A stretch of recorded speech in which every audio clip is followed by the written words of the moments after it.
আসসালামু আলাইকুম। Y24 news চ্যানেলে আপনাকে স্বাগতম। প্রথমেই শুনব শিরোনাম, তারপর বিস্তারিত।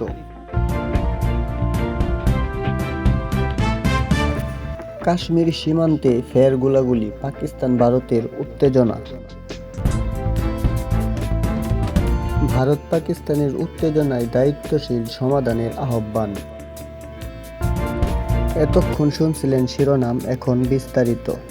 ভারতের কাশ্মীরের পেহেলগামের হামলার ঘটনায় চরম উত্তেজনায় ভারত পাকিস্তান। কূটনৈতিক থেকে সামরিক সব দিক থেকেই যুদ্ধাবস্থা চলছে দিল্লি ইসলামাবাদের মধ্যে।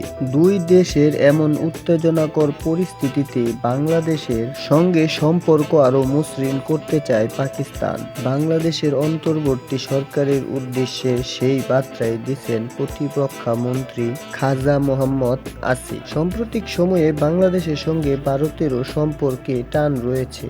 সরকার বদলের পর পাকিস্তানের সাথে ঢাকার সম্পর্ক উষ্ণ হয়েছে।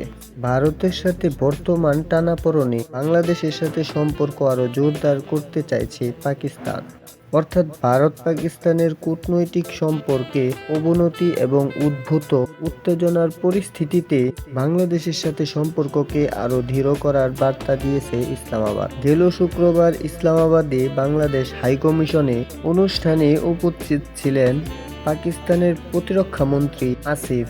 সেখানে বাংলাদেশের সাথে ইসলামাবাদের সম্পর্ক আরও গভীরতর করার ব্যাপারে আগ্রহ জানিয়েছে আসিফ। অনুষ্ঠানে ইসলামাবাদের প্রতিরক্ষা মন্ত্রী জানান, বাংলাদেশের সাথে বিভিন্ন ক্ষেত্রে সম্পর্ককে গভীরতর করার জন্য গভীর আগ্রহে অপেক্ষা করছে পাকিস্তান হাইকমিশন।